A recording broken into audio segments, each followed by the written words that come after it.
Hello, my name is Sarah Bennett, 36 years old, a product manager in Louisville, Kentucky. I've built a stable life for myself and my 12-year-old son. But last month, in the dining room of the house I bought, a family dinner that was supposed to feel warm turned into something no one expected. My father suddenly screamed in my face, "You and your kid are just freeloaders."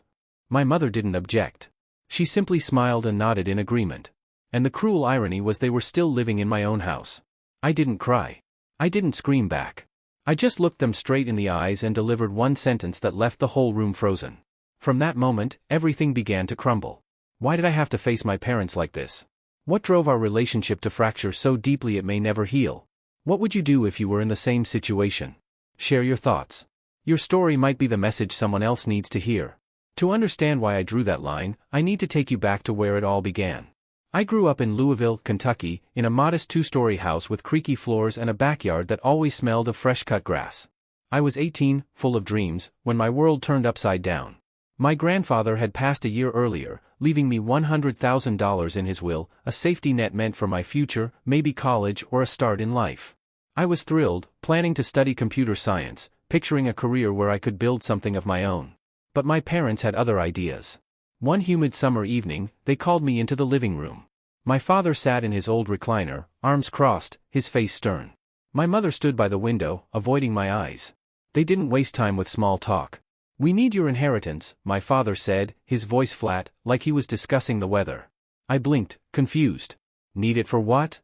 I asked, my stomach twisting. My mother finally looked at me, her expression a mix of guilt and resolve. "Your brother has a chance to make it big," she said. "He's starting a construction business with your father, and they need capital to get it off the ground. It's a sure thing, Sarah. We'll pay you back." Michael, my older brother, wasn't even there to explain himself. He was always their golden child, 2 years older, charming, the one they pinned their hopes on. I was the afterthought, the one expected to fall in line. I stood there, clutching the letter from the University of Louisville acceptance to their engineering program in my hand. "What about my college?" I asked, my voice shaking. My father shrugged. "You can get loans, Sarah. This is for the family." My mother nodded, adding, "Michael's business will set us all up. You'll see." I felt like the air had been sucked out of the room. $100,000. My future was gone, redirected to a pipe dream I had no say in. They didn't ask for my permission. They just took it, promising to repay me once the business took off. Spoiler alert, it never did. The construction company flopped within a year. Bad contracts, worse decisions. My parents never mentioned paying me back. Not once. That night, I made a choice. I packed a duffel bag with clothes, my laptop, and the $500 I'd saved from babysitting. I walked out of that house without a goodbye. No one stopped me. No one called to check if I was okay. I was 18, alone, and determined to prove I didn't need them. I moved into a cramped apartment near campus, sharing it with 2 strangers to split the rent. I enrolled in college, but tuition was a beast. I worked 3 jobs, waitressing at a diner, stocking shelves at a grocery store, and tutoring high school kids in math. Some nights, I'd collapse on a mattress on the floor, too tired to eat. There were weeks when I lived on instant noodles and coffee, stretching every penny to cover books or bills. I'd stare at my acceptance letter pinned to the wall and remind myself why I kept going. My parents' voices echoed in my head, "This is for the family." Their family never included me. College was a grind, but I clawed my way through. I studied late into the night, fueled by spite and a stubborn need to prove them wrong. My parents called maybe twice a year, always with the same script. "How's school?" my mother would ask, her tone distant. Before I could answer, she'd pivot, "Your brother's working so hard on his new project." Michael, always Michael. Never a question about how I paid my rent or if I had enough to eat. I stopped expecting them to care. By my senior year, I was burned out but unbreakable. I graduated with a degree in computer science, top of my class, and landed an entry-level job at a tech startup in Louisville. For the first time, I could breathe. I paid off my student loans bit by bit, moved into a small but decent apartment, and started building a life. Then, I met my ex-husband. He was a colleague, sharp, funny, the kind of guy who seemed dependable. We got married, had my son, and for a moment, I thought I'd found stability. But life had other plans. 3 years in, I found texts on his phone, proof he'd been cheating for months. I didn't beg him to stay. I packed his bags, left them by the door, and said, "Get out." He did, but he stayed in our son's life, sending money every month. That was enough for me. Those years shaped me into someone who doesn't bend. I fought for every scrap of my success while my parents and Michael coasted on excuses. They never apologized for taking my inheritance, never acknowledged the nights I went hungry. That betrayal planted a seed of resentment that grew quietly, waiting for the day I'd face them again. At 36, I've built a life I'm proud of. My job isn't just a paycheck, it's a testament to every late night I spent studying, every shift I worked to pay my way through college. I manage a team that builds software people rely on, and I'm damn good at it. My name carries weight in the industry, and that's something I earned, not inherited. I own a 3-bedroom house in a quiet suburb with a mortgage I pay on time and a backyard where my son plays soccer. This life, this stability, it's mine, built from scratch. My son Liam is 12 now, and he's the center of my world. He's got this infectious laugh that makes even my worst days bearable. Whether he's acing his math tests or begging me to let him stay up late for one more video game, I see so much of myself in him, the stubborn streak, the quiet determination. I make sure he knows he's enough, that he doesn't have to prove himself to anyone. Every weekend, we have a ritual, pizza night, a movie, and him telling me about his dreams of being an astronaut. I'd move mountains for that kid, and he knows it. He's my reason for everything. My parents, on the other hand, are a different story. After I left home at 18, they barely reached out. A birthday card here, a Christmas call there, always brief, always hollow. But over the last few years, their messages started to change. My mother would text, "How's work going, Sarah?" not because she cared, but as a segue to ask for money. "Your father's business isn't doing well," she'd write. Or, "Michael's trying to start something new. Could you help out?" The first time, I sent a couple thousand, thinking it was a one-off, but the requests kept coming.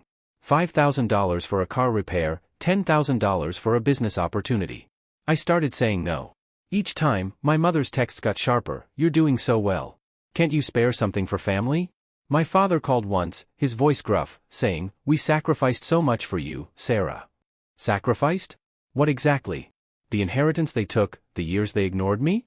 I stopped responding to most of their messages. I'd see their names pop up on my phone, Nancy, Thomas, and let the calls go to voicemail. Michael, my brother, never called himself. He didn't need to. My parents were his mouthpiece. I knew they were still propping him up, still betting on his next big idea while I was out here building my own life. It stung, but I'd learned to live with it. I had Liam, my career, and a circle of friends who felt more like family than my blood ever did. One of those friends is Rachel Evans, my best friend and financial advisor. She's been my rock since we met at a networking event 5 years ago. Rachel is the one who helped me buy my house, set up Liam's college fund, and plan for a future where I don't have to worry about money. She's blunt, no nonsense, and always has my back. When I told her about my parents' money requests, she didn't sugarcoat it. "They're using you," she said, her voice firm. "You don't owe them a dime." Her words stuck with me, reinforcing the boundaries I'd started to set. I thought I'd found my balance, work, Liam, a life I could call my own. I wasn't looking for closure or reconciliation with my parents. I just wanted to keep moving forward. But then, my mother's number flashed on my phone one evening, her voice trembling with urgency. That call would pull me back into the chaos I'd spent years escaping. That call came on a quiet Tuesday evening. I was helping Liam with his math homework, his pencil scratching across a notebook as we sat at the kitchen table. My phone buzzed, and I glanced at the screen, my mother's name. I hadn't spoken to her in months, not since her last text asking for $10,000 for some vague emergency. I let it ring, debating whether to ignore it. But something in me stirred, maybe guilt, maybe curiosity, and I picked up. Her voice was shaky, not the usual calculated tone she used when asking for money. "Sarah, it's your father," she said. "He's sick. Really sick. We need you to come home." I froze, the word home hitting me like a slap. Home. The house I'd walked away from at 18, the place where they'd taken my inheritance without a second thought. I pressed the phone tighter to my ear, my heart racing. "What's wrong with him?" I asked, keeping my voice steady. She hesitated, then said, "It's his heart. Doctors say he needs surgery, but we're in trouble.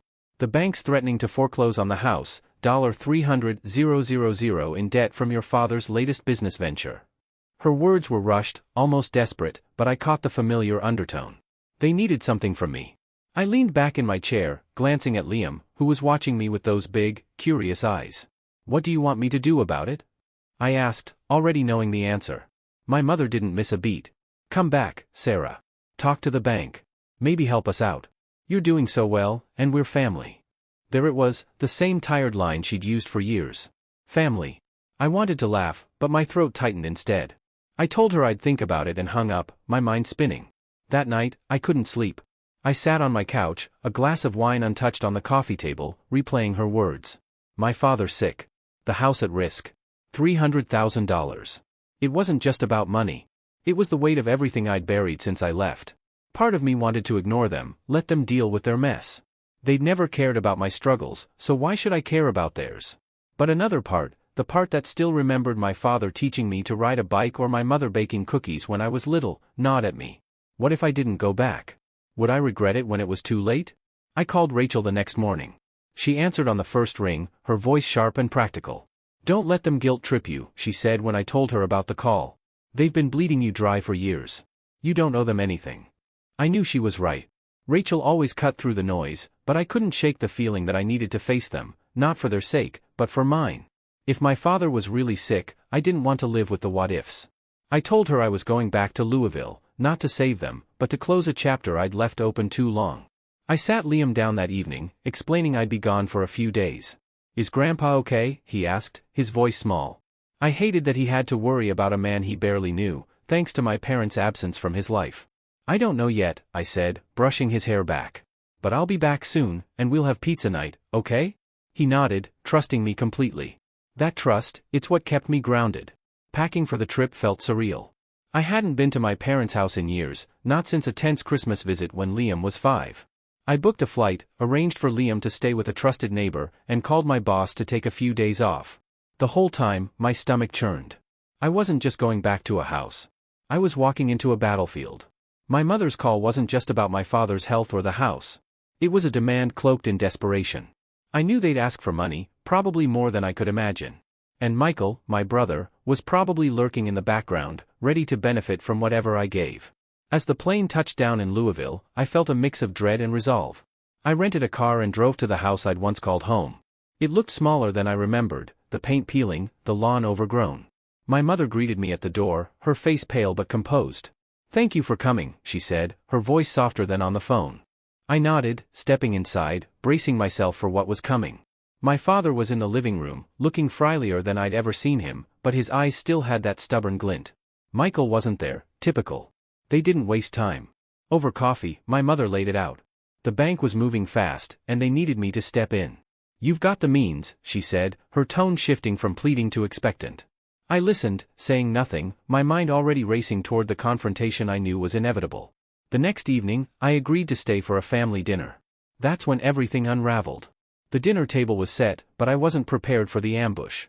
I'd agreed to stay for the meal, hoping for a civil conversation, maybe some clarity about my father's health or the foreclosure looming over their house. Instead, I walked into a setup. My parents had invited my brother Michael, who strolled in late, his usual smirk plastered across his face. My mother fussed over him, piling food onto his plate, while my father sat at the head of the table, his expression unreadable but tense. I took a seat, my stomach tight, sensing the storm brewing. The first few minutes were deceptively calm. My mother chattered about neighbors I didn't remember, her voice overly bright, like she was trying to paper over the cracks. Michael bragged about his latest business idea, some vague real estate venture that sounded as shaky as his last one. I nodded politely, picking at my food, waiting for the real reason I was there. My father broke the silence, his voice low and deliberate. Sarah, we need to talk about the house, he said, leaning forward. The bank's not budging. We owe $300,000, and they're ready to take it all. I set my fork down, meeting his gaze. I know, I said carefully. You told me yesterday. What's the plan? My mother jumped in, her tone sharp. The plan is you, Sarah. You're making good money, $350,000 a year, right? You could cover at least $200,000. It's the least you can do for family. Her words landed like a punch. $200,000. Not a loan, not a discussion, just a demand, as if my life's work was theirs to claim. I took a slow breath, trying to keep my voice steady. That's a lot of money, I said. I have my own responsibilities, my son, my house, my future. Why is this on me? My father's face hardened, his eyes narrowing. You've always been selfish, he snapped. We raised you, gave you everything, and now you're hoarding your money while we lose our home. I stared at him, stunned. Gave me everything? They'd taken my inheritance, left me to fend for myself at 18, and now I was the selfish one? Michael chimed in, his voice dripping with condescension. Come on, Sarah. Don't play the victim. You're sitting pretty while we're drowning. Step up. I clenched my fists under the table, my blood boiling. They hadn't even asked about Liam, who was back home safe with a neighbor. They didn't care about my life, my sacrifices, only what I could give them. I was about to respond when my mother leaned forward, her smile cold and calculated. "You and your son are just freeloaders," she said, her voice cutting through the room. "Living off our sacrifices, acting like you're better than us." The word freeloaders hit me like a blade. But it was the mention of Liam that snapped something inside me. My son, the kid who'd never asked for anything but my love, was not their punching bag. I pushed my chair back, standing up, my voice low but firm. "Don't you dare bring my son into this," I said, locking eyes with her. "You've got no right to talk about him, or me, like that." My father scoffed, his face red. "Show some respect, Sarah. We're your parents." I almost laughed at the irony. Respect? From the people who took everything from me. I turned to Michael, my eyes blazing. "And you," I said, my voice sharp as a knife. "You've coasted on their excuses your whole life, letting them beg for you. Don't tell me how to live." His smirk vanished, but he stayed silent. My mother tried to speak, her voice rising. "Sarah, you owe us. We're family." I cut her off, my patience shattered. Family doesn't demand what I've earned. Family doesn't insult my son. You want to call us freeloaders? Fine. I'm done. My heart pounded, but my resolve was unbreakable. I looked from my father to my mother, then to Michael, and made my decision. "I'm through letting you walk over me," I said, each word deliberate. "I'll take charge of this for me and Liam, not for you." My mother laughed, her tone dripping with scorn. "Take charge? You've always been a dreamer, Sarah. You'll never outdo us." I held her gaze, unflinching. "Keep talking. You'll see." The room fell silent, their faces a mix of shock and contempt.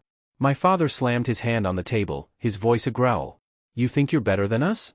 You're nothing without this family." I didn't flinch. I'd spent years building my life, and their words couldn't touch me anymore. I walked out of the dining room, my hands steady, my mind racing with a plan. I called Rachel that night, her voice a lifeline. "You're really done with them?" she asked, her tone a mix of worry and pride. "I have to be," I said. "For Liam, for me." She didn't argue, just promised to help. I knew the fight was far from over. I thought the worst was over, but my mother had other plans. 2 days after the dinner, my phone started buzzing with notifications. Friends, coworkers, even Liam's soccer coach sent me messages. "Have you seen this?" I opened TikTok, and there it was, a video from my mother's account. Her face tear-streaked, voice trembling with rehearsed emotion. "My daughter abandoned us," she said, clutching a tissue. "She's got all this money but won't help her own family save our home. She's turned her back on us, on her own blood." The caption read, "Ungrateful daughter leaves parents to lose everything." It had thousands of views, hundreds of comments calling me heartless, selfish, a disgrace. My stomach churned. Nancy had taken our fight public, twisting the truth to paint me as the villain. I sat on my hotel bed, staring at the screen, my hands shaking with anger. She hadn't just insulted me, she dragged Liam into this, implying he was part of my so-called betrayal. I wanted to fire back, post my own video, tell the world how she and my father took my inheritance, how they called us freeloaders. But I knew better. Reacting in anger would only fuel her narrative. I needed to be smarter, strategic. I called Rachel, my advisor, who picked up immediately. "I saw the video," she said before I could speak. "It's disgusting. Sarah, what do you want to do?" I paced the room, my mind racing. "I want to take control," I said, my voice steady despite the rage. "They're not going to bully me into submission. Not this time." Rachel didn't hesitate. "Then let's hit them where it hurts. The house they're desperate to keep? You've got the means. Buy it out from under them." The idea sparked something in me. It wasn't just about revenge, it was about reclaiming what they'd tried to take, my power, my dignity. I told her to start the process, and she promised to connect me with a lawyer by morning. The next day, I met with a real estate attorney Rachel recommended, a sharp woman named Jennifer. She laid out the situation. The bank was ready to foreclose on my parents' house due to their $300,000 loan default. Jennifer confirmed I could buy the property directly from the bank, wiping out their claim. "It's not cheap," she warned. "But your finances can handle it. You'd own the house outright, and they'd have no leverage." I nodded, my resolve hardening. This wasn't about saving them, it was about ending their hold over me. Rachel worked her magic, pulling together my savings, investments, and a loan I could comfortably manage. Within a week, we had a deal with the bank. I signed the papers, my hand steady, as I became the legal owner of the house I'd grown up in. It felt surreal, like closing a wound I'd carried for years. But I wasn't done. I had Jennifer draft a contract. My parents could stay in the house, but only if they agreed to repay the $300,000 over 5 years with interest. If they missed a payment, they'd be out. It was a lifeline, but one with strings, my strings. I didn't tell them right away. I wanted the news to land with weight.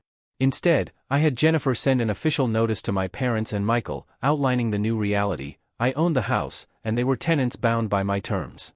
The notice also included a cease and desist letter demanding Nancy take down the TikTok video and stop spreading lies.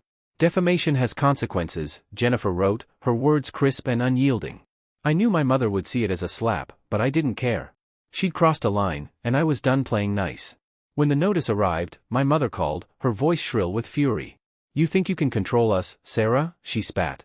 "You're no better than us, throwing your money around like you're some big shot." I let her rant, my silence louder than her words. "You got the notice," I said finally. "Follow it or face the consequences." I hung up, my heart racing but my conscience clear. Michael texted later, a single line, "You're ruthless." I didn't respond. He wasn't wrong, but I wasn't sorry either. I flew back to Louisville that weekend, picking up Liam from the neighbor's house. He ran to me, his smile brighter than the sun. "Did you fix everything?" he asked, his voice full of trust. I hugged him tight, my throat tight. "I'm working on it, kid," I said. I didn't tell him about the house or the video, not yet. He didn't need to carry that weight. But I knew this fight was far from over. My mother's silence after the call felt too calculated, like she was planning her next move. I sat with Rachel that evening, going over the paperwork. "You're playing a dangerous game," she said, her tone half warning, half admiration. "They're not going to take this lying down." I nodded, staring at the contract in my hands. I'd taken a stand, but I was ready for whatever came next. My mother's silence didn't last long. A week after the legal notice arrived, I got a call from Jennifer, my attorney. "They're refusing to sign the contract," she said, her voice calm but firm. "Your parents claim they don't owe you anything, and they're demanding to stay in the house." I wasn't surprised. Nancy and Thomas had spent their lives dodging accountability, always twisting the narrative to suit them. But this time, I held the cards. I owned the house now, every square foot of it, and their refusal only sealed their fate. I told Jennifer to move forward with eviction proceedings. "No more chances," I said, my voice steady. They made their choice. The eviction process wasn't quick, but it was thorough. Jennifer filed the necessary paperwork, and a court date was set. My parents fought back, of course. Nancy sent me a flurry of texts, each one sharper than the last. "You're tearing this family apart," she wrote. "How can you do this to your own blood?" I didn't respond. Her words stung, but they didn't sway me. She'd called Liam a freeloader, smeared me on TikTok, and expected me to bankroll their mistakes. Thomas's messages were colder, more direct. "You'll regret this, Sarah." I saved every text, every voicemail, handing them over to Jennifer as evidence of their hostility. Michael stayed quiet for the most part, but I knew he was in the background, egging them on. He'd always been their golden child, the one they propped up while dismissing me. When Jennifer served the eviction notice in person, she told me Michael was there, his face pale but his mouth shut. He didn't dare confront me directly, not after I'd called him out at the dinner. The notice gave them 30 days to vacate. If they didn't, the sheriff would step in. I didn't want it to come to that, but I was prepared. I'd spent too long letting them walk over me, and I wasn't bending now. By the end of the month, they were gone. Jennifer confirmed they'd moved out, leaving the house in disarray, boxes half-packed, furniture shoved against walls, as if they'd left in a huff. I flew back to Louisville to inspect the property. Walking through the rooms felt strange, like stepping into a memory I didn't want to relive. The kitchen, where my mother once baked cookies, was now cluttered with unwashed dishes. My old bedroom, where I dreamed of a future beyond their reach, had been turned into storage for Michael's failed ventures. I didn't linger. I hired a cleaning crew and put the house up for rent. The income would cover the loan I'd taken to buy it, and anything left would go to Liam's college fund. I learned later that my parents had rented a small apartment on the edge of town. Thomas's health was still fragile, but he was managing, according to a mutual acquaintance. They'd found part-time jobs, Nancy at a grocery store, Thomas doing bookkeeping for a local business. For the first time in years, they were forced to stand on their own. Michael, unsurprisingly, had moved in with them, still chasing his next big idea. I didn't care to know the details. Their lives were no longer my burden. Cutting them off was harder than I expected, not because I wanted their approval, I'd given up on that years ago, but because letting go meant closing a door I'd always hoped might open to something better. I blocked their numbers, deleted their voicemails, and unfollowed Nancy's TikTok account. The video she'd posted was gone, taken down after Jennifer's cease and desist letter, but the comments lingered in my mind. Strangers had called me cruel, a bad daughter, without knowing the years of betrayal behind it. I had to remind myself their opinions didn't matter. I knew my truth, and that was enough. Liam became my anchor. When I got back home, he was waiting with a drawing he'd made, a rocket ship soaring past the moon, his dream of being an astronaut in every line. "For you, Mom," he said, his grin wide. I hugged him, my heart full. Every choice I'd made, the house, the fight, the eviction, was for him, to show him what it means to stand up for yourself. We spent that weekend planting flowers in our backyard, something we'd been talking about for months. As we dug in the dirt, Liam asked about his grandparents. "Are they mad at us?" he said, his voice small. I paused, choosing my words carefully. "They're mad at themselves," I said. "But we're okay, you and me. We've got each other." He nodded, satisfied, and went back to planting. That moment, his trust in me was worth more than any apology I'd ever get. Rachel was there through it all, checking in with her usual blunt advice. "You're free now," she said one evening over coffee. "They can't touch you anymore." She was right, but freedom came with a weight. I'd spent so long defining myself against my parents' failures, their demands, their betrayal. Now I had to figure out who I was without that fight. I threw myself into work, taking on new projects, mentoring younger colleagues. I wanted Liam to see a mother who wasn't just surviving but thriving. My team at the tech firm noticed the change, my focus sharper, my confidence unshaken. When he called to check on Liam, I kept it civil. "You're doing good, Sarah," he said once, his voice softer than usual. I didn't need his validation, but it felt like a small acknowledgement of how far I'd come. Liam deserved a father who showed up, even if it was just through phone calls and birthday cards. I made sure those lines stayed open for his sake. Looking back, the lesson wasn't about winning or losing. It wasn't about the house, the money, or even the pain they'd caused. It was about respect, something my parents never understood. Family isn't just blood. It's the people who see you, who lift you up, who fight for you as much as you fight for them. My parents and Michael chose themselves every time. I chose Liam, Rachel, the life I'd built from nothing. That's what family means to me now. I still drive by the old house sometimes when I'm in that part of town. It's rented out to a young couple now, their kids' bikes scattered on the lawn. It's just a house, not a home, not for me, not anymore. Liam's laughter fills my house, our house, with a warmth I never knew growing up. I don't know if my parents ever learned their lesson, and I don't need to.